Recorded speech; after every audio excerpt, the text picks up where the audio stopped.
Hey, welcome to Guitar Knobs, the guitars, gear, noise, and nonsense podcast, hosted today by these knobs. Hello, Mick here. What? What is that?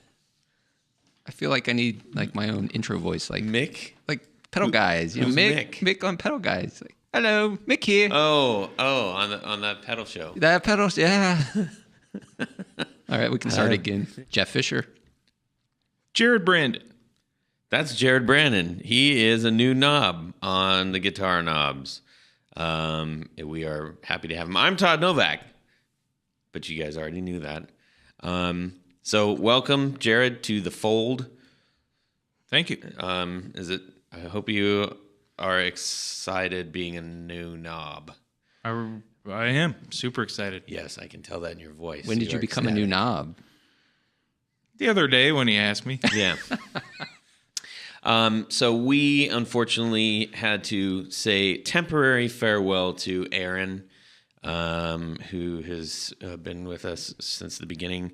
He just started a new job, and it's going to be kind of tough for him to do this. And you know, we're not doing this for a living. We're not doing this for our pension or anything like that. We're doing it because we love doing it. So we gave him that break, and we pulled on Jared because he has a extensive background in pickups, in electronics, and a lot, knows a heck of a lot about classic guitars. So that's pretty cool. And Jeff, you know, he's just good color. Yep. So, see? Good color. Okay, so let's just get to it. But if I don't get that paycheck next week, I'm out. Is that coming in the mail? Yeah, and Jay is absent today because he's absent. He's got a lot of stuff going on too. So, you know, hey, life is busy. People are busy. Life happens, and that's the first and most important thing. Second most important thing is guitars, though. So, I agree. So we're here. So, anyways, Hefe, Yes. what is going on in your world today? So I got this thing in the mail, Yeah? which you may all find interesting. It is a string action ruler Oh, that's cool. Yes. that does all kinds Oh, of... I have one of those. Do you got one of those? Yeah, I got one of those. I got to get one. Little metal one. So Yeah. I saw an ad on Facebook from, I think it was Axe Junction. Oh, you get a free one? No, Oh. but they're like half off, like $9.99. $9.99? That's... $9.99. Man, you get that on Amazon for like $2. No, I don't know. It's the regular $20. $6? $20. How much are they on StewMac? $20. Oh, well, that's StewMac, though. Well, yeah. See, But what you do is you get a really, really expensive laser engraver, which would probably cost you $20,000, and then you get the file for that, and then you just press start. And you can make your own. and could. you can make 10,000 of those, and Man, if you knew someone that had a laser engraver. Yeah, and Oh, yeah, 20,000 blanks. you can of- lease those just like you lease a car, actually. But you make 20,000 or 50,000 of them, and then you lowball the current price. And Yeah. The thing, though, is the accuracy of those. I mean, those are very, very small. Well, you have one. I have one. Those are very small measurements, so it's kind of it's a cool little thing to have for sure. So all right, so you got that in the mail. And what did you do with it? Nothing. I looked at it. I tried to figure it out. Like, what Okay. are all the things you can do with it? Yeah, So, there's kind of a lot, and it's almost like a scientific calculator. When you get it, you're like, sweet. Oh, I feel stupid. I figured I'm always trying to measure stuff. So that would be a great little tool to have handy. very handy for setting up guitars. Yeah. Yeah. Well, that's why they made them. Sure. So And I don't have a millimeter ruler. So this also will double as a thing for my bicycle, for my mountain bike suspension. Right. So I can double. that'll be handy on the mountain Yeah. bike podcast. Definitely. We'll start that next week. So many uses. So is that it? So many uses for it. That it? That is all. Did you gonna go set up a guitar or anything like that? Change out Well, strings and set actually, them up? I did play with it a little bit in setting up pickup height again because I was back into Nice. pickup height for That's some cool. reason, which we can maybe talk about a little bit later. When What we did get you back do with into- your pickup height? Were you lowering Okay, we'll talk the about actual it now. pickups? We'll talk about it now. Yeah, then. sure. So Telecaster front pickup. Neck pickup. Neck pickup. Front or the front of the guitar The front or the back. or the back of the guitar. Yeah. was- Technically, they're all front pickups. They're both but- fun. They're both fun. Was very muddy sounding, and I wasn't getting much high end out of it. And I was trying to get a cleaner high end out of this thing. So I'm like, I'm More just going to, quack. just drop it to the bottom. So I took it all the way down as low as it would go, Ooh. which really did bring a lot more of the upper mid range treble frequency back into the mix, which I really liked. Resonant peak. What does that mean? Wait a minute. You Tell dropped us the about you dropped the resonant actual peak. pickup Yeah. down in as low as it would go, Yeah. and you got more treble. Yeah. Which, if you guess talk that about, makes sense. if you understand resonant pink, then that would explain Or resonant peak. Residence Pink. Jared, what is that? Can you enlighten us on resonant peak? A little bit. Resonant. Resonant peak? What's it called? Resonant peak. Your instrument has a resonant peak, but pickups themselves have a resonant peak, and it's measured within a band and everything that has to do with the structure of a pickup, the amount of winds, the magnetic flux, strength, all that kind of thing controls. Like a Fender's going to have a higher resonant peak. You're going to have more highs and treble, like you were saying, than a P90 would. Mm-hmm. You already know that. You already know that. Yeah, we should have an episode about this. In itself, Well, so that kind of voices the pickup, right? right? That's So- one of the right. There's all the elements of the pickup control the resonant peak. There's Henrys to measure. We can get into that later on in a different episode, and there's a lot of little interesting things about pickups that we never even think about. We just plug the guitar in and go.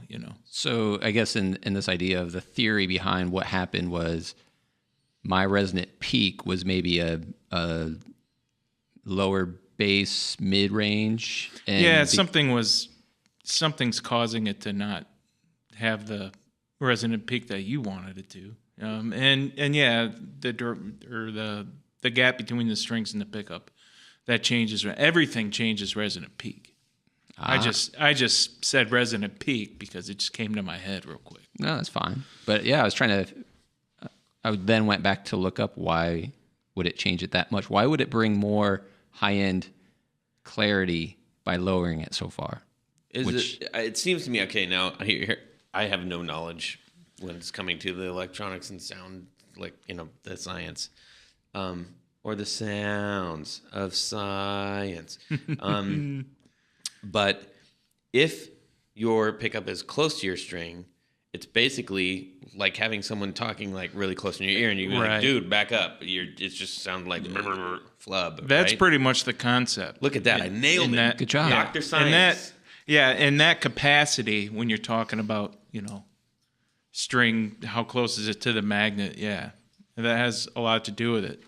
A Strat pickup or a Tele pickup, that particular pickup that you're talking about, your front neck pickup. Front pickup. Yeah, the magnets are up and down. Well, the magnet itself is very close to the string compared to a P90. The P90 magnet is buried under the bobbin, and then it's what's powering the magnetic flow is the magnet. It's got to push that magnetic flow through metallic material. Yeah.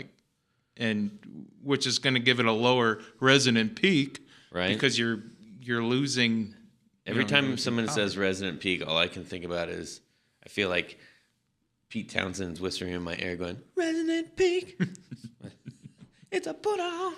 Anyways, I think of a mountain or something. yeah. With clouds and snow cap and whatever. But When you think of Pete Townsend, no, that's weird. I think of breaking guitars when I think of that guy. Okay.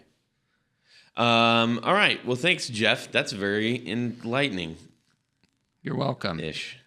You're welcome. We got right into the meat and potatoes on that, didn't we? Yeah. So, Jared, how about you? What's going on? What's new this week? Business for me has picked up, and So to be clear, those who don't have a background or didn't hear one of the last episodes that we had Jared on as a guest. We met him at a guitar show a couple months ago. Had him on to talk about his pickup winding, and then all of a sudden he had a lot of orders, which is cool. yeah, I mean, this summer is usually treacherous for me. I don't know why. You can just add up everything, and it's just the way it is. Let's attribute it to the show, though. Let's do that, just for the show's sake. Yeah, let's do that. Man, oh man, you must have gotten a lot of orders from that show.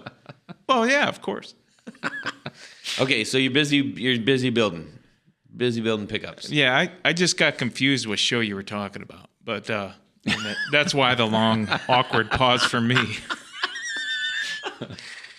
But yeah, what's new? Sorry about that. So what's new in my guitar world? Yeah, I've gotten really busy over the past couple of weeks, and so that has changed my wake up time every day. Now I have to get up earlier, so I have more day. Because when the wife gets home, you don't want to be away from her all night long.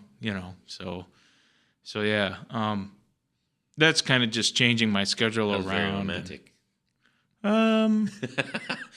You gotta attribute time to the family, man. Yeah, I hear you. Whether you have 5 kids or just one wife and a dog, So Yeah. So yeah, that's pretty much new in as far as guitar world. But Any interesting builds come through? Today, and they're not builds, they're repairs. First time I ever worked on this kind of pickup, and I took a picture of it, and I'm not familiar with the pickup. I've seen it before. I'm not familiar with the brand, and I don't have the brand on top of my head. I wish the information guy was here, Jay, but he's not. But he can just pull it out of my brain like he does usually. But really, really different, and I'm really looking forward to digging into him after this podcast. What's unique actually. or different about it? The coil is not, when you wind a pickup, you're winding a coil onto a structure. Yeah.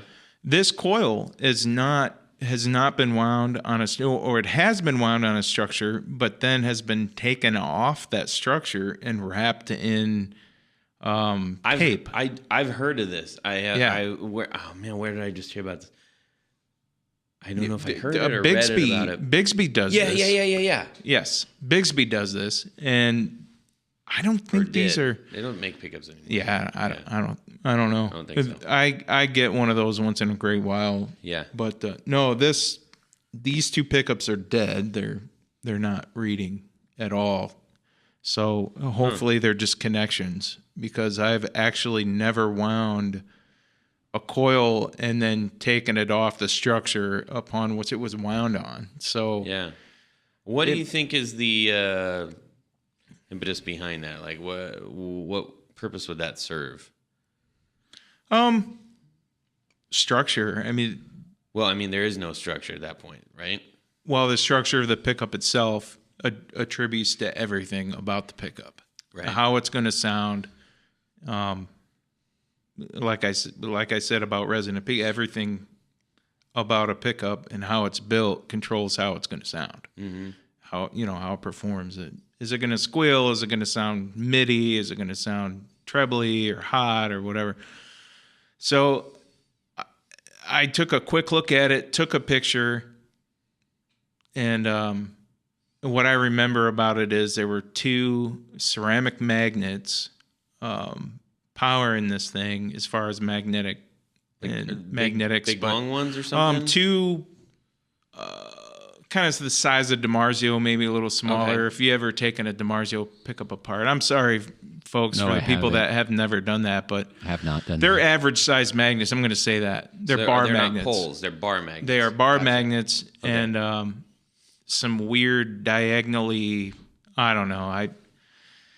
I'm going to go ahead and give you a picture of this thing after the show, and maybe you can post it. Yeah. So people can reference this wacky conversation to what I'm talking about, to a visual. So anyway, that's the newest and most interesting thing, which was hours before I left the house coming to this that's podcast. Cool. So That's got to be exciting that if you're, doing kind of not the same old, because I know that you specifically like to work in redoing customs and stuff like that. But the old stuff, yeah. Yeah. When I get something old and what I've never worked on before, it is the highlight of my year. I mean, it's education time. I love it.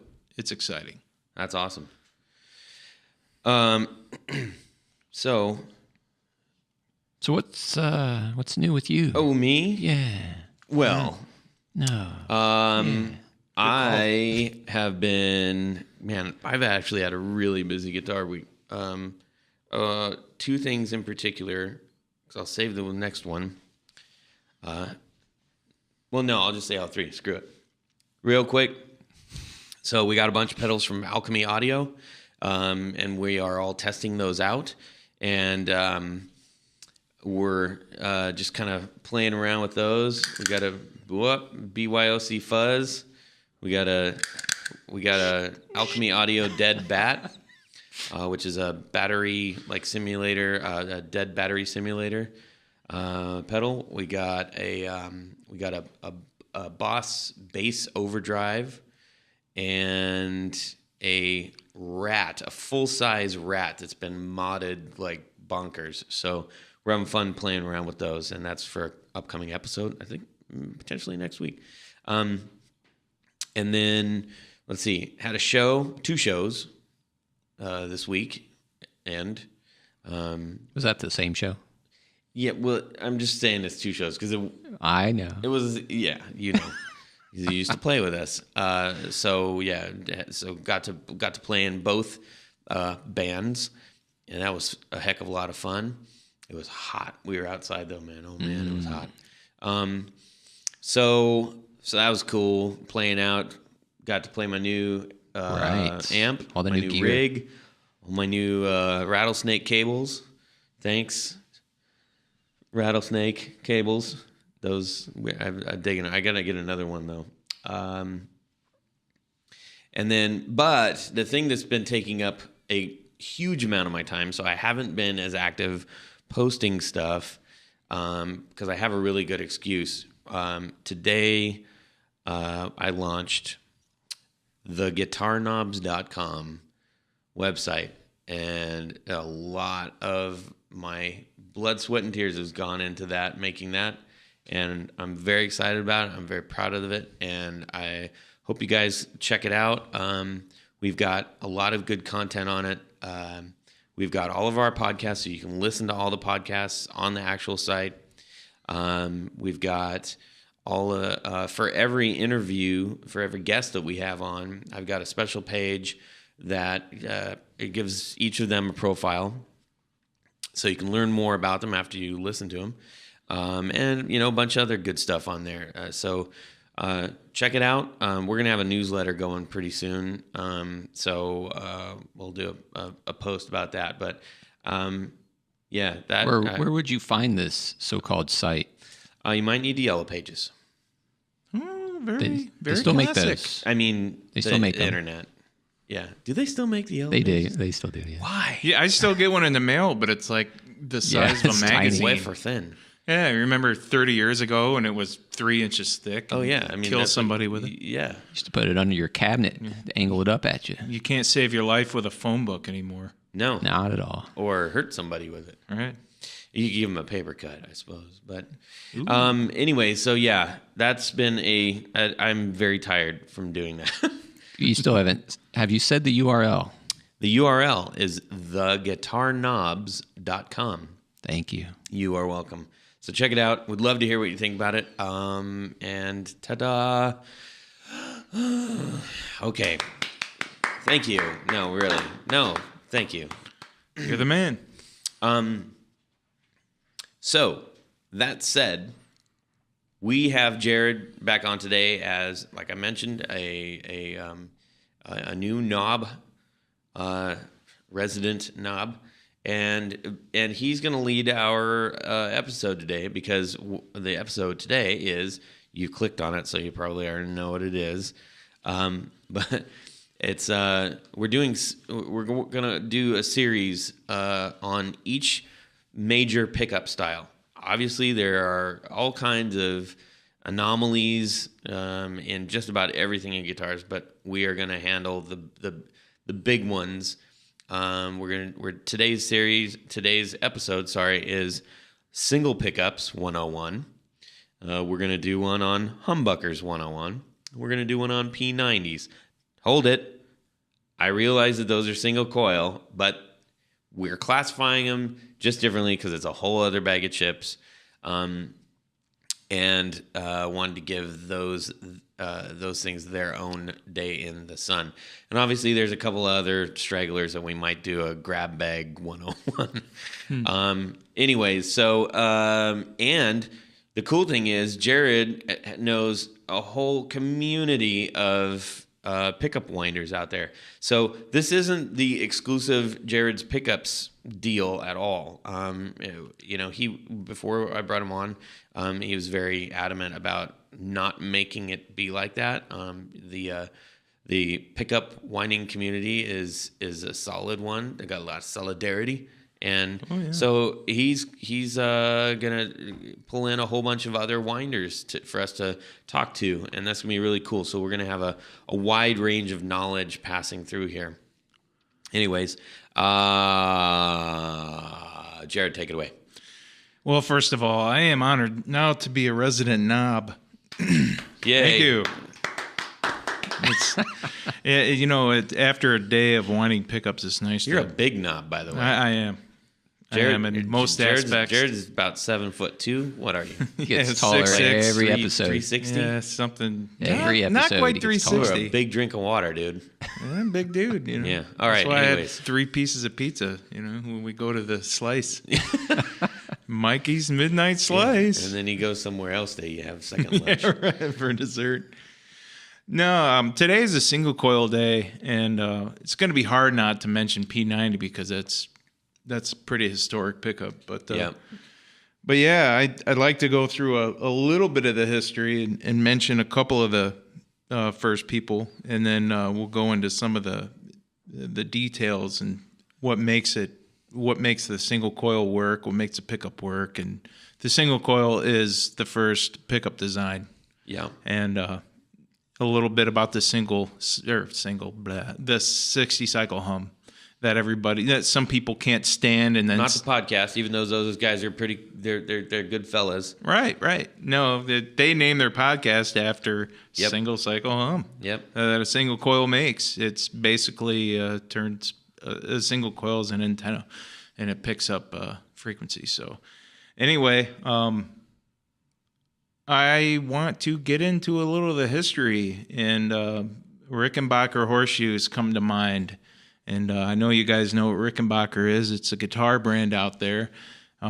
They had lap steels back in the day, and the horseshoe pickup is their first pickup that they made. Was that like the old style horseshoe magnets, the ones that are red that have no, not that. Like in the cartoons, kind of, but. There were 2 guys, Paul Borth and George Meacham, that were involved with Adolf Rickenbacker. Yeah, and they're one of the earliest notable pioneers of the pickup. And it took around 5 years just to patent the pickup. And so those 2 guys I mentioned, Beecham and Barth. They worked along with Rickenbacker, and they come up with that design. And like I said, it took them some time to patent it, but they did finally. Epiphone, when it was its own company, they actually paid them royalties to make a pickup similar to that.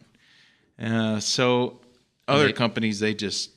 And they were building these for the pedal steels? Lap steels. Or lap steels? Yeah. That's where they got started. Yeah, mostly lap steels. And the magnets they used back then were not your everyday magnet that we use today. The magnets were 37% cobalt and 42% steel. moxie. Right. Well, steel. You've been waiting all day to use it. Yeah.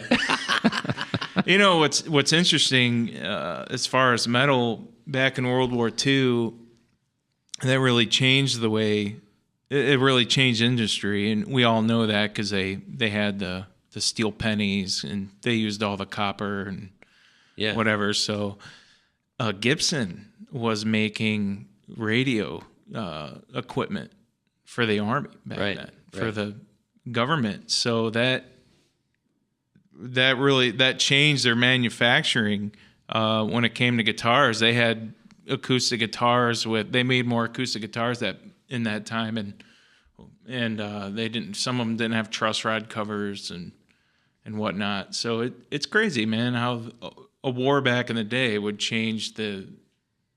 have somewhat of an impact on the revolution or evolution of guitars during that time period. Because if they had more access to the materials they wanted to use, they would be different today. Yeah. But speaking of Gibson, they started out using pickups. They first hired a couple of guys named John and Elvin, and they were from a company in Chicago called Lion and Healy. They were an amp building company, I think, and they had to come up with a design that didn't infringe on the Rickenbackers. Right, which was still the horseshoe at that point. With the horseshoe design, but they failed. They just couldn't do it. Was the horseshoe exposed, or was it like well, yeah, because you could buy it. No. But I mean, like, so pickups now, yes. It's a they square were with a cover exposed. on it. They were like a. No, I'm not absolutely sure if they actually nickeled the actual horseshoe or not, or what they used, or that's something I'd have to do further research on. But yeah, they were exposed, and when I say horseshoe, I don't. It's a very, it's like a C shape, a rectangle and a C put together, but the C was almost closed. Right. And the strings actually ran through the hole, the C part, the open part. So like almost like a bracelet, like an open-ended bracelet. Right, and the coil was on the bottom there. Interesting. So these other guys couldn't come up with another idea, so Gibson just they haven't had their own employee come up with the bar magnet pickup, and which soon became known as a Charlie Christian. And this guy's name was what was the guy's name? Fuller, and he was the actual inventor of that pickup. Now, when it comes to the patent, if somebody looks up the patent, they think they're going to find the actual inventor. But back in those days, a guy named Hart was the manager of the Gibson factory of that time, and it was common for the general manager to sign off on patents and stuff. So a lot of people will credit him for building that pickup. The bar magnet pickup is known as a Charlie Christian, and if you ever seen one of these in front of you, they're kind of rare. I don't really know if I'm sure there's somebody who's making, like Jason Lawler might be making the actual structure of the Charlie Christian. Now, if you look up Charlie Christian to buy it, you're going to find P90 size pickups, but an actual bar magnet / Charlie Christian, the final design has two all Nico magnets that were were they all Nico? I don't think they were Nico. I think they were still the Hanafi. No, not Kunavi. The cobalt and the steel mix. I have to look that up. Yeah. But anyway, it's a lot to remember here. And there are 2 bars, and the magnet strength was coming out of the shorter ends. So it's hard to explain with words, guys. I'm sorry about that. So if you guys want to go on Google and look up original Charlie Christian pickup, you'll see what I'm talking about. What that's going on. Yeah, maybe we'll post a picture or something. But it's a very large pickup. It's very long, but the only exposed part is the P90 size rectangle that pops out of the body. And they first used them on aluminum-bodied lap steel guitars. Okay. And they also then they started using them on the arch tops, and that's where Charlie Christian comes in. Gotcha. So there were 3 screws on the arch top that controlled the pickup position. And when I say pickup position, I don't mean switching it and having it come out of the bridge, neck, or middle. But you could actually adjust the screws to kind of change the tone because, mind you, these magnets were like, I'm just going to go off of my head from looking in the picture, but at least 3.5 inches long. Yeah. They're really long, maybe 4 inches long. Well, they didn't have to be small because they were buried in a body, right? They were buried in the body, so that drove the magnetic flux. It was a huge, wide area which the strings were actually being utilized. So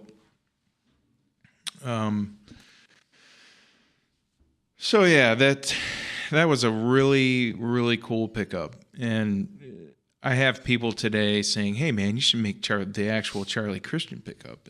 And I'm like, you have no idea what you have to do to get the magnets made and get the parts and blah, blah, blah. And you probably only ever make a couple of them, right?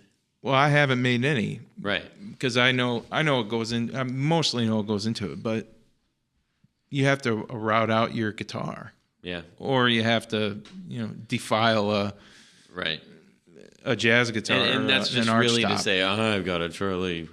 Look at me, I got a Charlie Christian. Yeah. But so what did that lead up to? What was the next step from Charlie? What's his name again? Christian. Charlie Christian. Now we're all going to remember it. Say it 3 times, he'll appear. Well, eventually they made a really long pickup, and that really long pickup was, I don't know, it was 4 or 5 or 6 inches long. It was really long, and it's another visual thing. It's really hard to put in words, but it covered a lot of the string area from the neck to the bridge of the guitar, kind of like a telly, but a lot longer and on a much more slant. Yeah, that really didn't go over well. But again, our friend Jason Lawler makes those. Really? Yeah, Gibson did, and that's when All Nico was coming around. Okay. And back then, in the late 30s, All Nico was aluminum, nickel, cobalt, steel, and iron. It's a little different than what they make today. And All Nico, guys try to figure out what formulas they used back in the old days. Yeah. And I got to dig into this a little further, but I'm going to guess that the industry standard was nothing like it is today. Yeah. Due to technology and materials to make these magnets. There's a lot more really expensive in those back ones. Yeah. They were more expensive to make back then. So why was the Alnico a game changer? What made it so much more? It was a lot more powerful. Okay. It was a lot more powerful, so you can make structure it right. Smaller magnets. Smaller magnets, different structures. It came in bar magnets. It came in poles, and so a lot more pickups were made when All Nico was available. So that's a little history. Yeah, that's cool. And it has evolved. It kind of mushroomed, man, with all these different pickup builders back in the old days, they couldn't infringe on, company A's, and then company B came out with a design and they patent that. So that's Right. what everybody had to make their own thing. So had to make them different, almost for the sake of being different at that point. Right. And they had to make them, desirable too. And you asked me what came after the Charlie Christian, the long pickup, and that was undesirable. So you don't see them hardly at all. Then they came up with one a little smaller than that. That was a lot like the Telecaster, because the Telecaster was out by then. Yeah. And then the P90. So let's talk about, okay, so cool history. Right. That's great. I think we're all smarter for that now. Maybe not Jeff. Ooh. But Who was that guy? Charlie Christian. Daniels. yeah, Charlie Daniels, man. So when we're talking about single pickups, right? Single coil. Single coil pickups. We're talking about lipstick style, Right. a telly neck. Talking about like a middle strat, or really any of the 3 strat pickups, right? Okay. And a telly bridge. Those are, we'll say P90s for a different show. They sound a lot different because they have a different resonant peak. Right. But those 3 pickups, for all intent and purpose, pretty much cover the landscape of single coil pickups as we know it today. Fair to say? What really defines a single coil pickup is that there's only one coil, and that, it's a single cycle. Hello. It's a 60 cycle hum. Right. That is what really makes a single coil. And I know you want to separate the P90 from this, and I totally understand why, and that's totally a good way to go. We can acknowledge that they're single coils, but I want to talk in depth about those because I think that there's at least I feel like there is a wide range. They're of so sound different sounding, Yeah, Todd. that's what I'm saying. I mean, so I want to right. I want to stick with, like, all right, I got three pickups on the table. I got a telly neck, I got a strat middle position, and I got a telly bridge, right? Yeah, So let's talk about which one is first, why, or understand the differences between the 3 and why they are so unique sounding. Let's start with lipstick pickups. Let's do that. Start. Okay. Now, people want to call a telly neck a lipstick pickup. What people? They're idiots. Whoa. What? Wait, I said Because that. it looks like it. Yeah, because no. when it pops out of the thing, you just see a pickguard. It's lipsticky looking. Yeah. It looks like a tube, but it's not. The lipstick pickup is a chrome or nickel tube, and it's built a lot differently. It's very skinny. They are skinny, but a properly built traditional lipstick pickup is actually a bar magnet, and that bar magnet is pretty much the same size. It's a little shorter, but it's the same size as what you would find in a humbucker. But there's only one coil. You mean the bar that sits in between the That's two singles in a humbucker? That's right. Okay, gotcha. So if we took the case off of a lipstick pickup, Right. we'll just say, we can call them lipsticks right now. I mean, we're just saying like a telly Sure. style neck pickup, and for all Totally intent and purpose. different, man. What? It's crazy. So the lipstick is an actual tube, and it's got some feet soldered onto it or whatever. You take one of those apart, and you're going to pull out a coil wrapped around a bar magnet. Yeah. Whereas if you took a Telecaster neck and took that apart, and you bent the flaps that are holding that cover on, Yeah. you pull it up, you would find Alnico pole magnets. 6 of those individual magnets, but in a lipstick pickup, it's a whole Like bar. So that'd be like on a Den Electro or something. Right. So you have that whole bar, as a blade. Now, 4 different kinds. Oh, there's of much more. pickups. Oh, yeah. But I know that Let's there's keep more. it There's more basic. anomalies. Right, There's more right. anomalies, but let's keep it basic. So- But let's throw that 4th one in there for right now, since that's Sure. what we're talking about. So you have your bar magnet lipstick pickup, and to be honest, I really don't have any guitars with those on it, so I don't have a lot of experience playing with lipstick pickups, just because of my own personal preference. And That's typically a much lower output, right? it can be, Okay. sure, you want it to be lower because you've got an awful lot of magnetic strength there. Right. I mean, it depending on what grade of magnet you have nowadays, and we can get into the different grades later on Yeah. or whenever and talk about that. But Maybe I was wrong in saying that it's a lower output, but I'm trying to classify like a down electro sound. Maybe it's a little bit more brittle. they can be. Okay. It all depends. There's so many different variables that Yeah. can make it sound that way. Okay. But yeah, you're going to have different resonant peaks. You're going to have a different sound altogether because of the structure of the pickup itself. Okay. The way it's built, the coil of the wire changes your sound. The coil of the wire is going to be wound differently.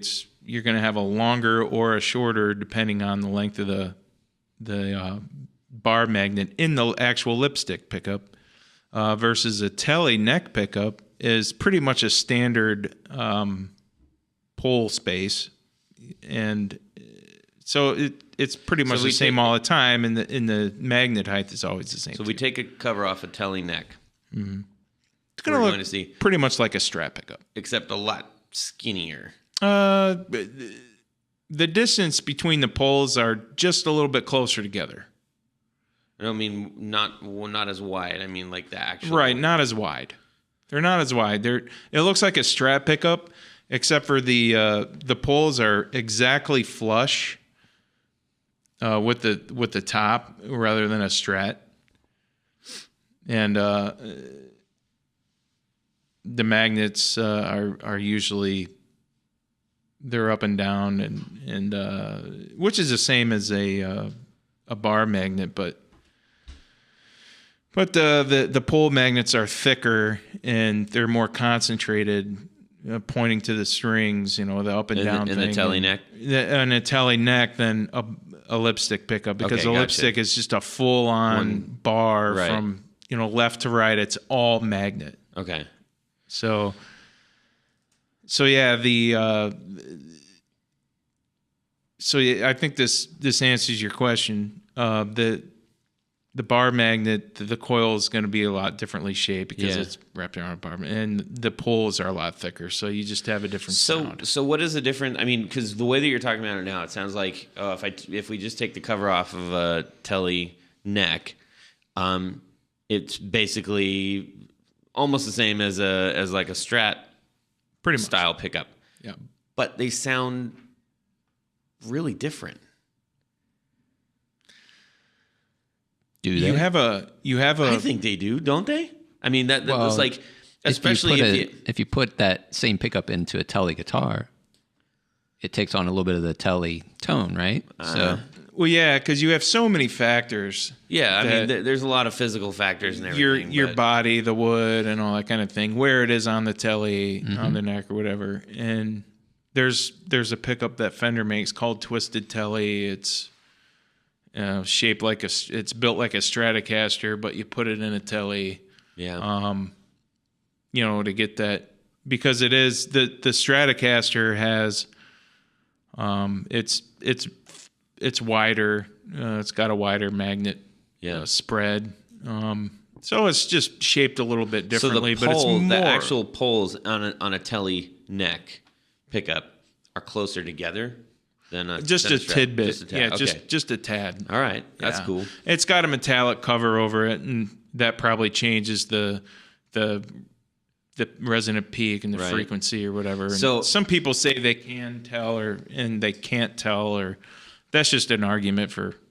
Here's a question. So a telly neck pickup, are they as tall? Are they taller than, because like some Strat pickups, I mean, they're pretty shallow. They're right. Traditionally, they are a little. The winding space is a little more shallow. Okay, so does that have any effect on the sound? So like if we're saying that a Tele neck pickup is a taller structure, right? So the winds are actually taller than a Strat pickup. Does that affect sound in any way, shape, or form? Well, let me tell you the main difference. Well, one of the big differences is the wire size used on a Tele neck pickup traditionally. And I'm going to talk traditional vintage here. A Tele neck pickup is wound with 43 gauge wire. And when you have more wire and a thicker wire, you're going to have less resonant peak. You're going to have less highs. And when you have less wire and more resistance, you're going to have a little more highs. And so that's one of the effects that go to the Tele neck pickup compared to a Strat, because Strat is wound with thicker wire. And another reason is the top bobbin piece on a Telecaster pickup is right at the top of the magnets on most of your traditional. Now, the magnets do protrude, but structure has everything to do with tone. So now the Tele, like I said before, because the magnets stop right at the flush, right at the top, so you're going to get those magnets a little bit closer to those. To the cover? Yeah, to the cover. Yeah. And then you have your cover that could affect the tone of the pickup, depending on the metallic makeup of the cover. Right. So if you get like a really, really cheap one or something, you might hear some subtle differences between like an older vintage one or something. Strats from the 50s until like 1974, mid 74, the magnets on a Stratocaster pickup were staggered. And that was to make up for the the arch of the string, the curvature in the string or whatnot. Yeah. And so the Tele doesn't have that, the neck anyway.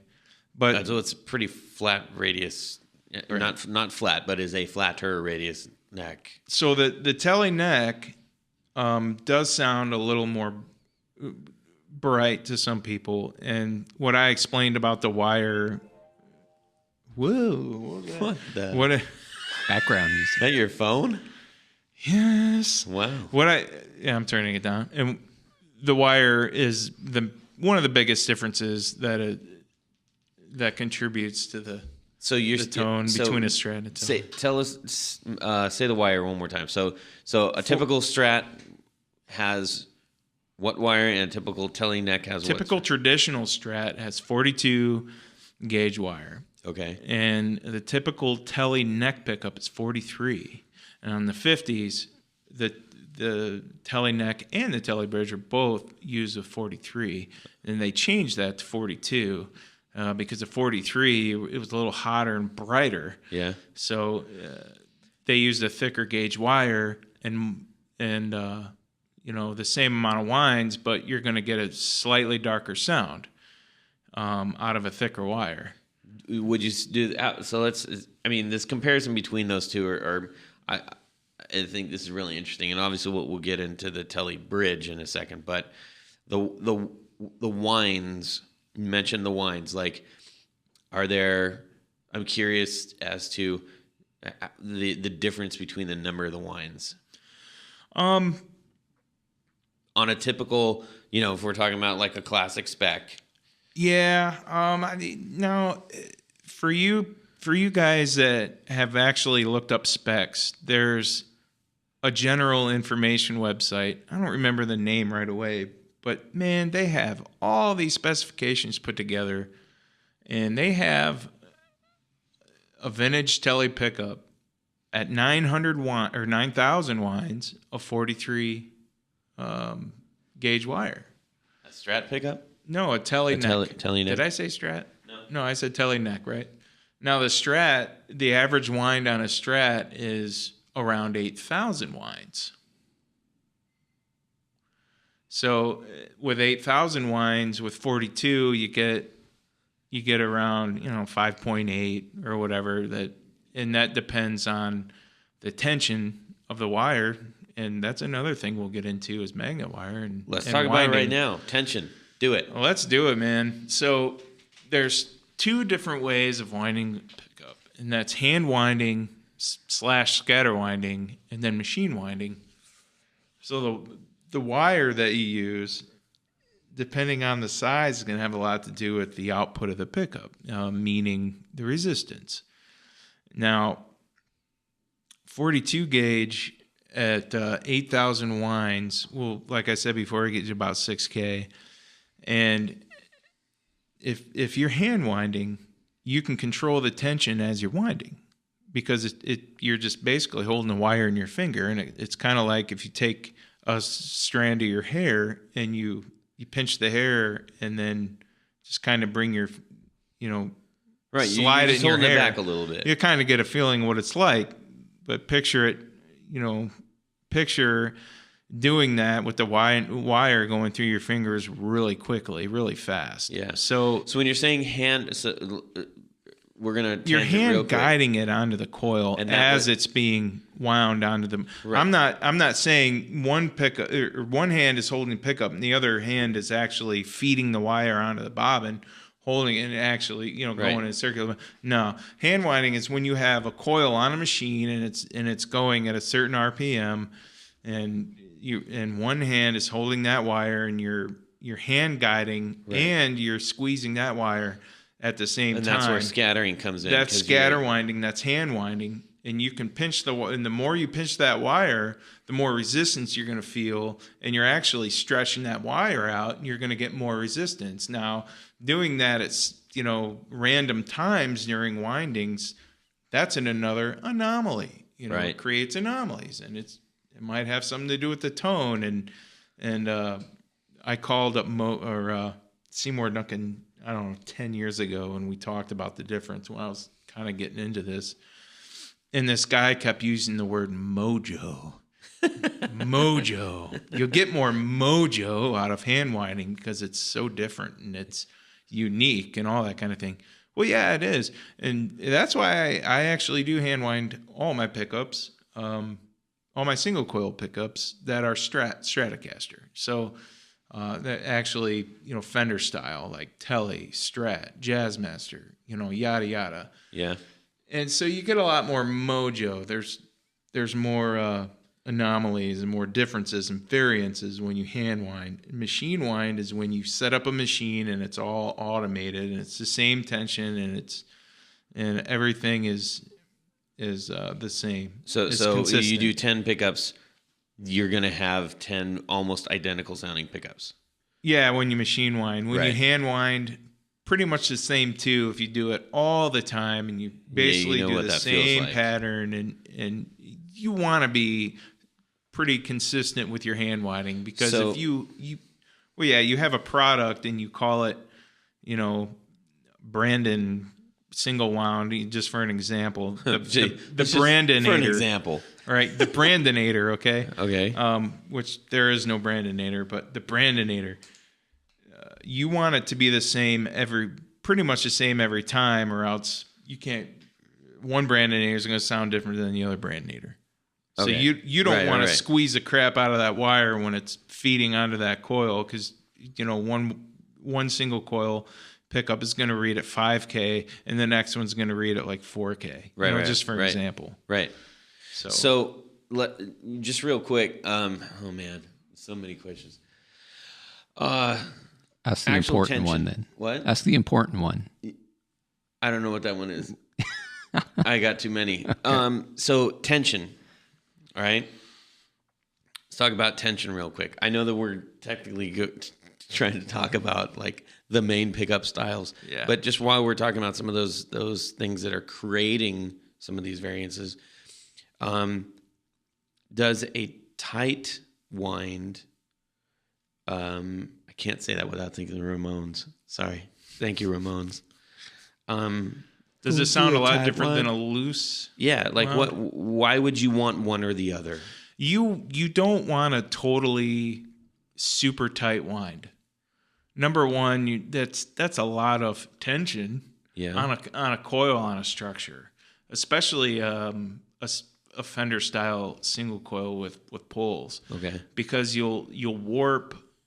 That it tends to warp the top of the bobbin. You drop it, and if any sudden movement like that, impact, it's more likely to break somewhere. Okay. Tonal wise, yeah, it's going to sound a little different than a loosely wound coil. You don't want a coil that's way too loose either. Talk about what is the tonal difference between a tight wound pickup, and I don't mean like a too tight wound, but like an acceptably tight wind pickup to an acceptably and noticeably different loose wind. We're really getting into the. You're going to have a slightly different resonant peak, and so in playground terms, like, because here's the deal, this could be one of those questions that's like every guitar player knows that you pick. Well, not every guitar that you player, wind a but pickup, you wind a pickup. Yeah. But it's like, well, what's the difference between one that's wound tight and one that's wound loose?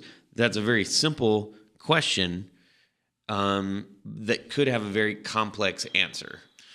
Yeah, it is a very complex answer. And let me give you a few examples. Okay. Instead of me, Yeah, give us the dumb giving version. you an answer that you're just scratching From your me. head at. So let's take coil A and coil B, and let's say they don't get wax potted. Or maybe even they do. Gosh, dude, that's a whole other different thing. So a really loose coil, you're going to have loose wires, loose coils. Vibrations are going to of these loose windings are going to cause feedback in this pickup. Okay. And it's not the good kind, like the Jimi Hendrix kind. Okay. It's the kind that pierce through your eardrums, and you just want to run away. A tight coil, you're not going to get as much feedback. It's not probable, and other things can cause feedback too, depending on how the pickup's built. Right. Anything really loose on a pickup structure, like the magnet or anything that could vibrate or anything, is going to cause feedback. So let's talk about loose versus tight wind tension. You have coil A with a loose wound coil with the same type of wire, and coil B with a really tight one. The coil B is going to have more resistance. Coil A is not, because when you add a lot of tension to wire, it thins out the wire. You have more resistance. Right.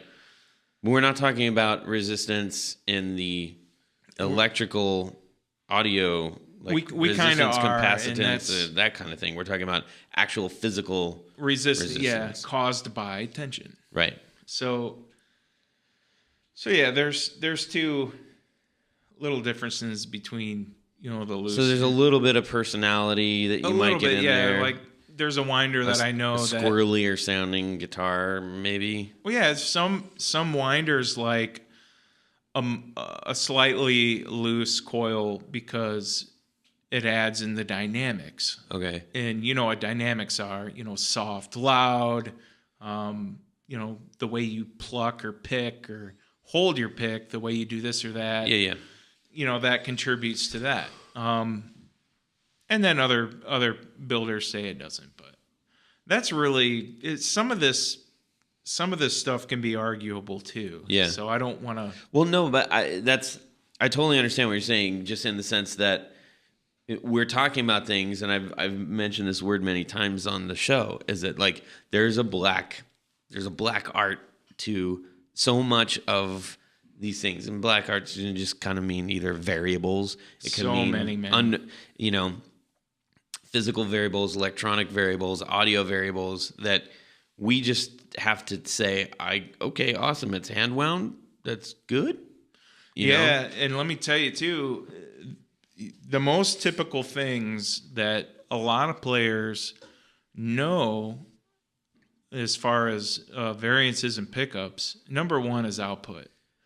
When a typical guy that knows a little bit enough, or that knows enough to get himself in trouble, thinks about it, he thinks of the output, what grade is the magnet, and you know what type of wire is on the pickup. So Cupid's here. Cupid just showed up. I know. I thought I turned this phone down. So we can even get into the wire too, but I think that's more of a general pickup thing. That is a general pickup thing. But the wire, I mean, we're talking about all the things that are starting to create some of the differences between these. So right. So your touch on the wire real quick. You're okay. So your typical guy, I didn't even finish that one thought. Your typical guy knows maybe 20% of what actually changes the sound in a pickup. Right. So I deal with that every time I deal with a customer that knows enough, and he tells me what he wants. And so it's tough sometimes when he says, man, I want a pickup that reads 10K output that has a all-Nico 5 bar, and I want it to sound like Jimmy Page. It's like,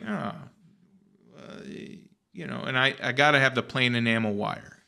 Now, let's use that opportunity to go into wire. We're in the wire. There's different. You had, when we visited your place, you had a huge rack of different color loads of different wires, different type of wire, different diameter wire, right? Yeah. So you have your pickup wire, and you can order this wire with different size jackets or insulation that's around the actual copper. Okay.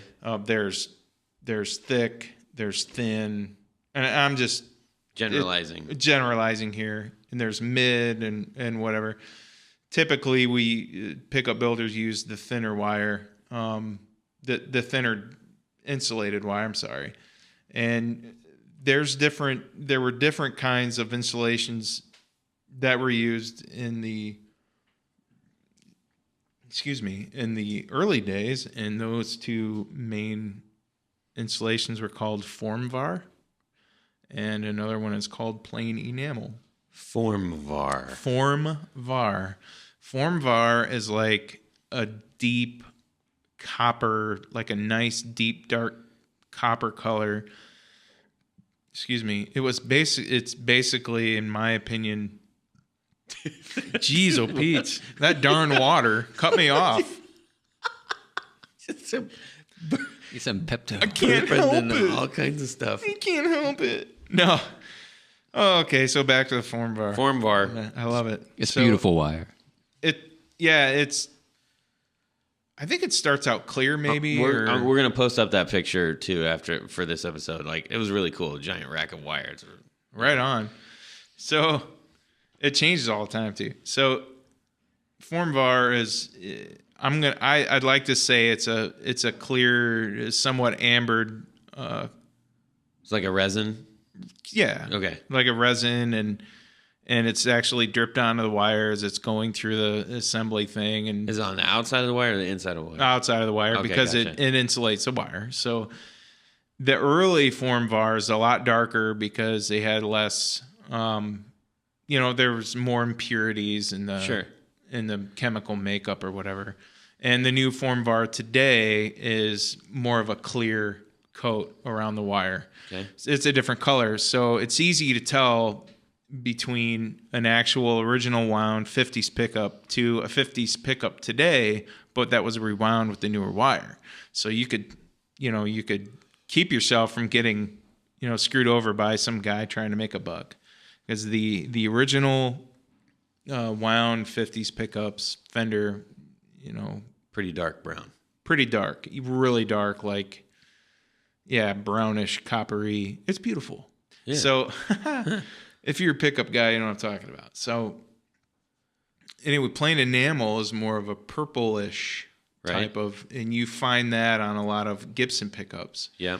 Also, Fender use that type of insulation wire on Tele and mostly Tele, and then they used Formvar on Stratocaster. Okay.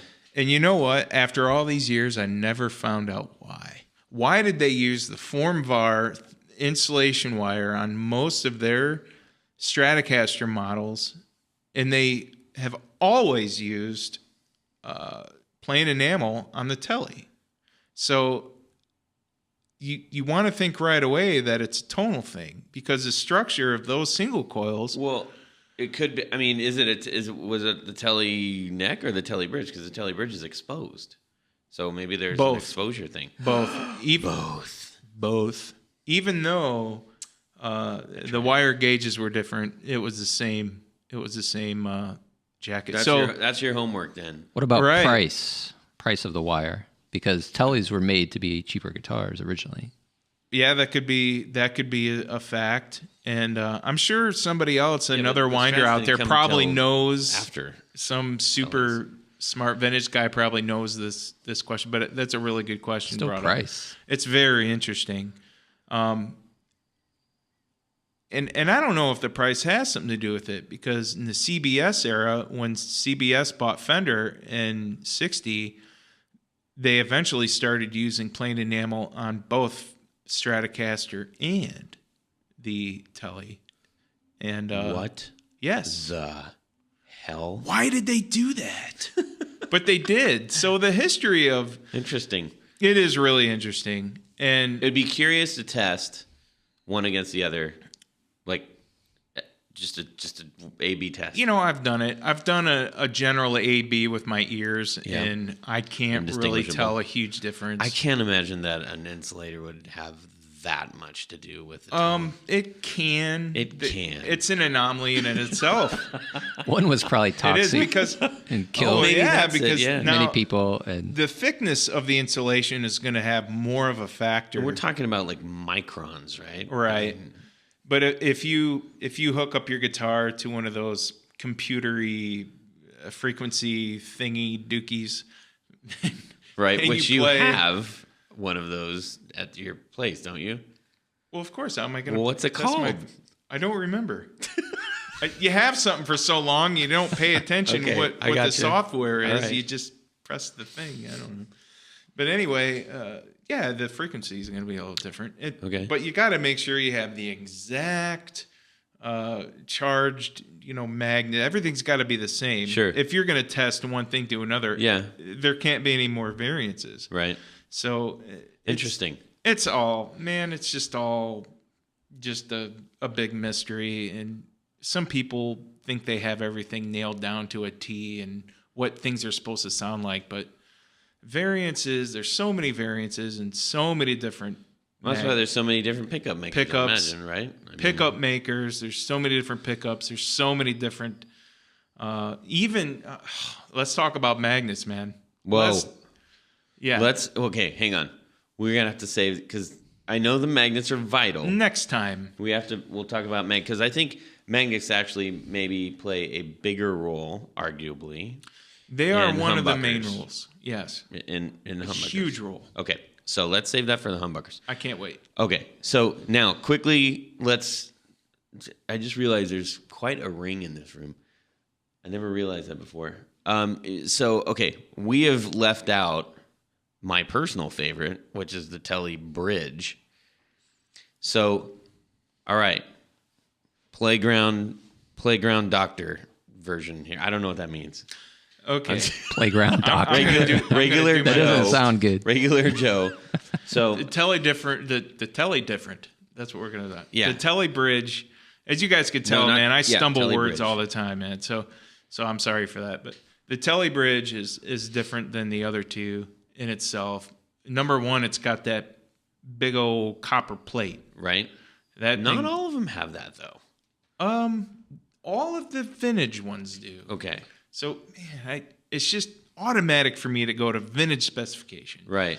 And it's traditional. And if you were to buy a normal, you would have a copper plate for a normal, everyday, traditional Tele thing. Right. Pickup. That plate brightens it up. It changes the magnetic flux field and in the direction of that, and because it is magnetic, it does stick to those magnets. So yeah, it does change the magnetic flux strength, which attributes to the tone.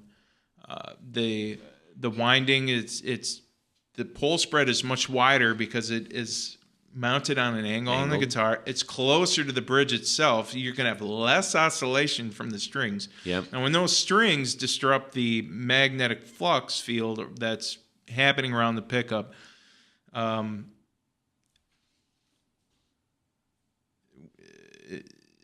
strings need to be made of nickel or other magnetic materials. I had to bring that up too. Yeah. The resulting variations are converted through the coil that you have wound there, and it's sent through a weaker signal, which is then sent to the wiring harness. And that wiring harness, depending on what kind of pots you have, there's 250K, 500K, right. 1 meg. Well, anyway, that's how most pickups work.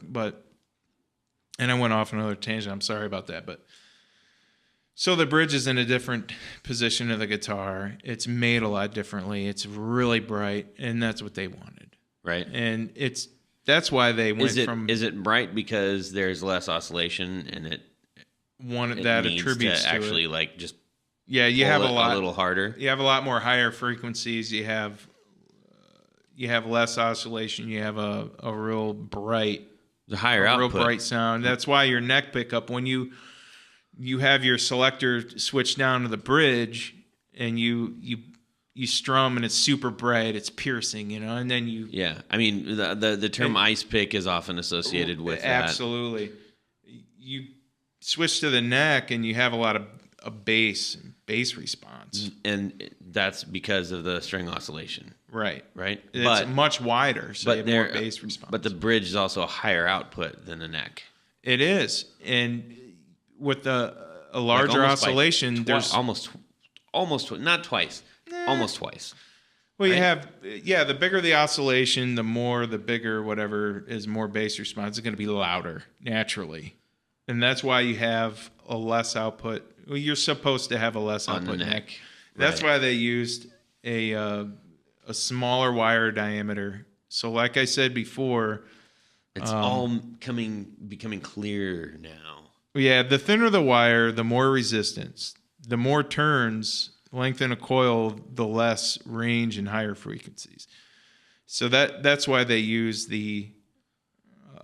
that's why they built the pickups the way they did to, I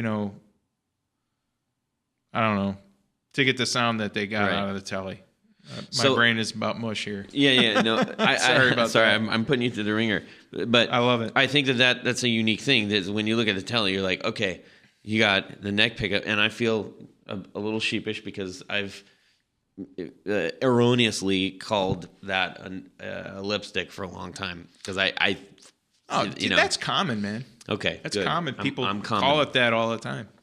But technically, it's not. Right? Well, because it's a different structure, or whatever. Right, but right. Who really cares? A true lipstick. Well, but what's inside that is very different from what you told us. It is very different. Okay, so let's get back to the telly. You got your neck pickup, lower output, and thinner wire. You got the bridge pickup, which is thicker wire, higher output, the bigger magnets. Right, bigger magnet. Not really. Actually, they're shorter. Shorter in the magnets. Position. Yeah, okay. The coil is actually shaped a little bit different than the neck. The neck coil. It's a little. The magnets are a little bit taller. Okay. Same diameter poles, but like I said, the string. They're farther apart. The string. Okay, gotcha. Farther apart on the bridge. Right. So, but then, think about the sound of a telly, especially in the classic telly sound is the middle position.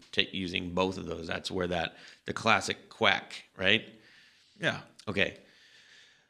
Now, you got a Strat, which has essentially 3 of the same pickups. Mind is blown. Right. Right. So the different you're just relying on the position. Exactly. You still have tons of variables, even though typically if you get out a vintage Strat, if you take pickguard off and you look underneath and you test the pickups, there's some that have the exact same resistance output on each pickup. They're all the same. I mean, they could be identical pickups, Right. like scientifically cloned, and it will sound different in and that's because of the string oscillation and magnetic flux. Right.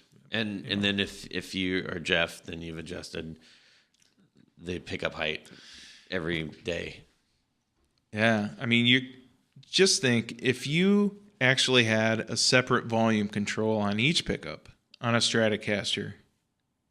Well, I mean, there's some crazy Japanese ones in the 60s that like did that kind of crap. Well, yeah, because you could change the tone between two pickups just by backing off the volume. Right. And if you can even change out your pots from 250 to 500K and to 1 meg. I did that on accident on an old telly that I had. Yeah. I plugged in. I was like, what the? Yeah, the larger, huge difference. Yeah, the larger K it was pot, the brighter hot. you're going to get. Yeah, it was like. That's why they put 1 megs on the higher output pickups we talked about in the first interview I was in. Yeah. To kind of make up for the real bright, shrill sound. Yeah, the wide ranges. I yeah, like those pickups, man. Yes, I gotta get those in a guitar. Dang. Oh man. I'm your man. Woo-hoo. Oh man. There's so many more questions we got, but we are running at capacity. Yes. I want to say one more thing. Say it. Typically in a traditional telly, Yep. the neck pickup was actually was a little hotter than the bridge. Really? And they tried to make up for the brightness with the wire, in other ways, other than just the output. Yeah. On the older ones? On the older ones, yeah. But on the newer ones, it's a lower output. I don't know. It depends what model you get. I'm pretty sure. Well, that goes to show you that output, like when you measure a pickup with your meter, for the guys that actually do that. Yeah, that's what I was doing. That doesn't always determine how louder or how brighter, that's just one little factor. Sure. That's it. So don't think that's the end all reason why it's louder. Or no, softer. but when you are going to buy a new set of pickups, like the first thing listed is the output. Right. Everybody associates a hot or a weak pickup with output. Right. So I just want to put that out height there. And position and all that business. Oh my gosh, there's so many things. Okay. Woo. Oh, single pickups 101, single coil pickups 101. There's tons of. Jeff looks like he just got ran over by a truck. I want to ask a Your question. face. Do it. Hot pickup, since we're on the subject of hot pickup versus weak pickup, when you are selecting, why would you ever want a hot pickup? Because I would think everybody is going like, oh yeah, I want more. It's got to be hotter. Why would I want a hot pickup versus a weak pickup or vice versa? Yeah, it's a good question because I don't really like hot pickups all that much. However, you get a hotter pickup because you want more mids. You want more mid-rangey growl. You want more thickness and just, heavy metal. So a good example, I'm going to interject real quick, right? At one point I decided, I want to see what a different pickup is going to sound like in my telly. I've got a Nashville Deluxe 3 pickup telly. Okay. I decided I'm going to switch out the bridge for the Seymour Duncan quarter pounders. Oh, good Lord. And I put it in. I'm like, damn, this sounds like a flipping the humbucker now. Like that. I mean, it was huge difference. Yeah. But it wasn't a huge difference that I really wanted. Mm-hmm. And I was trying to think of I guess if someone is playing some like background, like hard blues rhythm on maybe a lighter output amp, maybe a smaller amp, that might actually sound really good. Yeah, they might be accustomed to the feel for of me, a guitar. But I mean, those pickups were significantly larger. And it just, that's not the sound that I ultimately wanted, and I took them out. But it made a huge impact on it, and it was hotter, it was bigger, it was thicker. I mean, they call it a quarter pounder for a reason. It's like, whoa, Well, 1/4-inch magnets in diameter. Yeah. Yes. So and also quarter pounder. to put a cap on, the first episode of the single coil, basically you got your single cycle hum, which a lot of people don't like. That's because the pickup's basically mistaken as not mistaken as, but it's a antenna that picks up frequencies. So for it anybody also that does doesn't know what that is, let's just say that is like when you plug in a telly classically, it's noisy. It just and an says old like, Fender amp, and it's it sounds like it's like an old electronic thing is on. Some guys love it because you get this true single coil sound, Right. And you can't have one or the other. And some people just can't stand it, Right, unless you get like a noise suppressor. Right. Yeah. So you have that. That's what classifies a single coil. There's only one coil, and it's got single. That's a single coil, and the way it sounds, it all depends on what materials you have, how the structure is built. You have your three main components, which is magnets, your coil, and the structure that holds it all together. Right. It So all depends there on you like go. 20 different things. That's your single coil. Yeah. Interesting.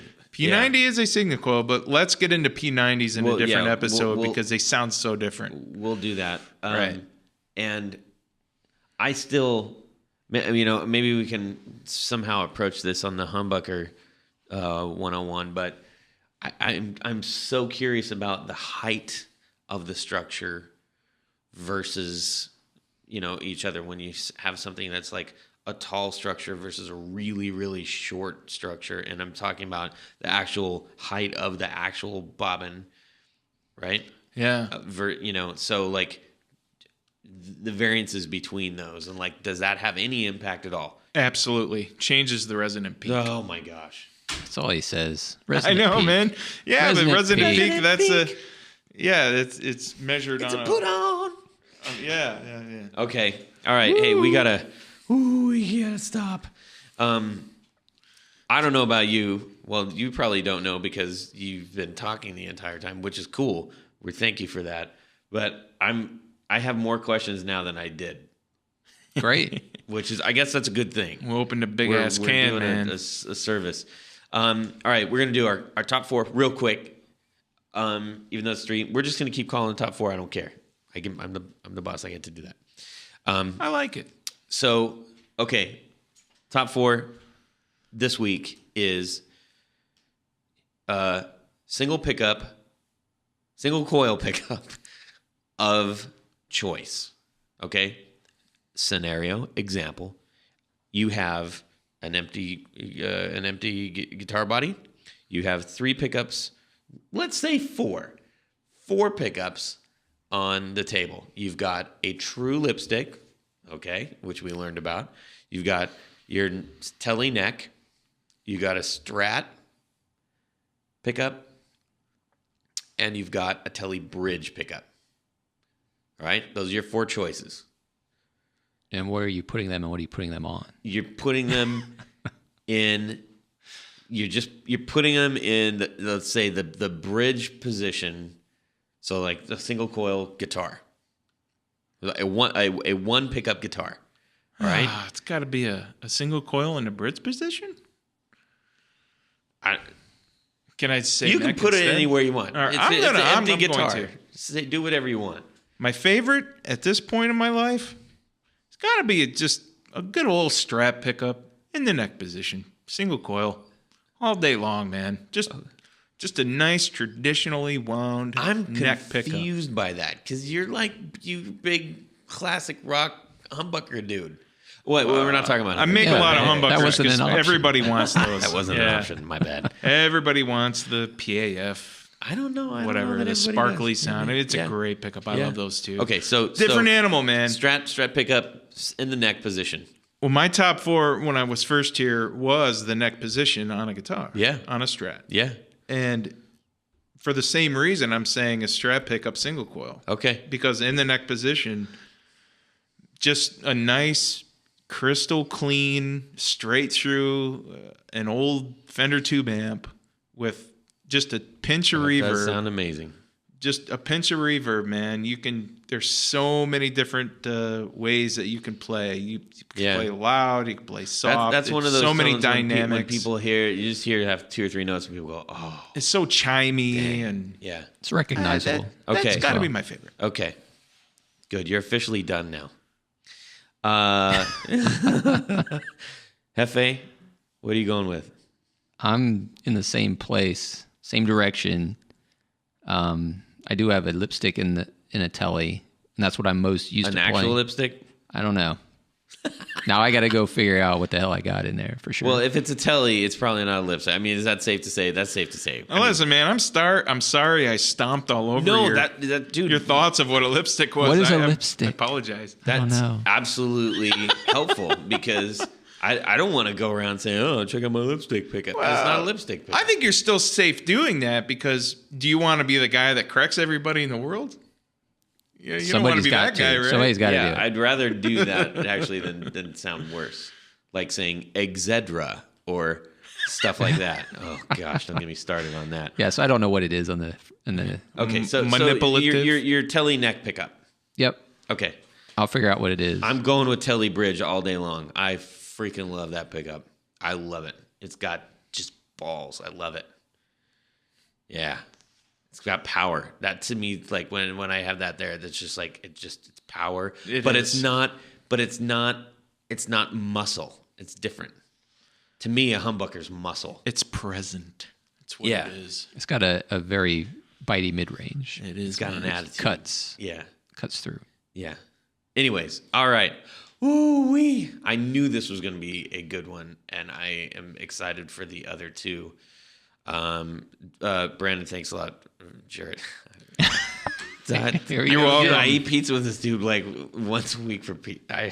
You're welcome, and if anybody thinks that I misled anybody on this info, please let me know. No, that's a good point. Just a tiny disclaimer here. Like I know when I was earlier researching humbuckers, I mean the history when you're talking about the old stuff back then. Yeah. I mean I had 5 different sources saying 5 different things, and I was like, this is crazy. Who's right? Who's right? So hey, you know what? To the best of our knowledge, Jared, what you shared, we're gonna call right. And if it's wrong, then we'll probably hear about it and we can talk about it. If it's wrong, give me a call. We'll talk about it. Yeah. And you could buy some pickups. 10% off. Whoops. Oh yeah. Yeah, let's mention that really quick. 10% off, everybody. So on the brand new site, Are you sure? at theguitarknobs.com, we at the very top, in the very top right-hand corner, you're going to see a little tiny orange triangle. If you click on that, there is a little deal and from Brandon, wound pickups, and we'll just give them a holler and check it out. But I also want to make it abundantly clear that we are, this is Jared's introduction show, and we're not going to beat you over the head with buy Jared's pickups all the time. Absolutely not. There's a lot of different pickup makers that are just really different than what I do and I specialize in, and I cannot wait to get them on the show. Yeah. So he was very adamant about that, like I said, and I agreed with him too. But we did want to take this moment to just make a shout out and welcome him to the show, and welcome everybody to our new website. And goodbye. See ya. Well, that wraps it up for these knobs. Join us on Facebook on our group at facebook.com/groups/guitar knobs, and on Twitter at guitar_knobs. We're also on Instagram at guitar knobs and on our website, theguitarknobs.com.